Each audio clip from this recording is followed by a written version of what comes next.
Okay, hello, here we are. It's time to harvest this little plant. As you can see, it's not very big. Those are about 2-inch squares, so do the math. It's not very tall. It's been drying for a while. You saw it in the previous video about it's ready to harvest. So I like to use this kind of scissors in order to do my harvest and my final pruning. As you can see, it's been used a fair amount.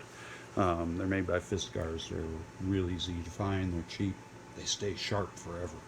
So first things first, I'm going to get over here and get down really low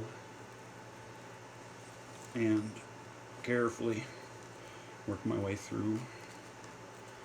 I don't want to make a big snap. Just want to slowly work my way through. Alright, I did that. Okay, now I'm going to set this off to the side.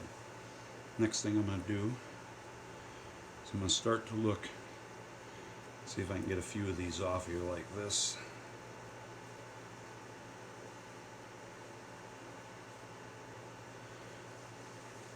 Maybe prune a little bit off the sides here. Remember to save all your prunings. This one here, well, let's see, I can bend the stem a little bit like so.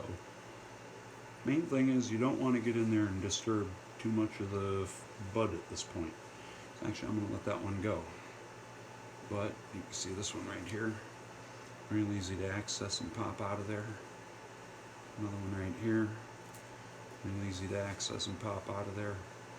Basically, if they're easy to access from the bottom like this, go ahead and get them.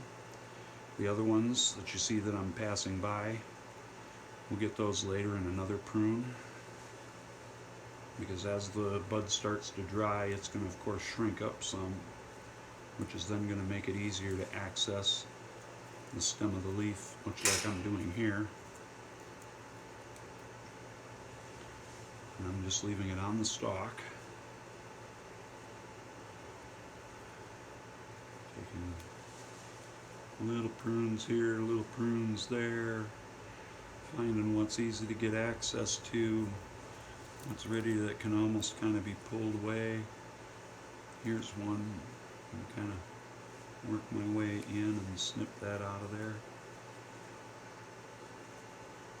Same with this one right here. Get inside there and snip it out. And then another one over here. Get inside, snip it out. And just, I hope you can see what I'm doing here. There we go. See how I just dropped that out? And the rest of that I'm going to leave around behind. I'm just going to lay it out here on this grate so that it gets good air around it. The leaf material can just drop on through there. And if I had more, I would do basically the same thing and lay them out. If you're doing multiple varieties, of course, you'll want to label them so that you remember what the heck they are, because once they start drying, you don't know. So there you go. Hope that was a little informative for you on how to prune and get it ready for drying.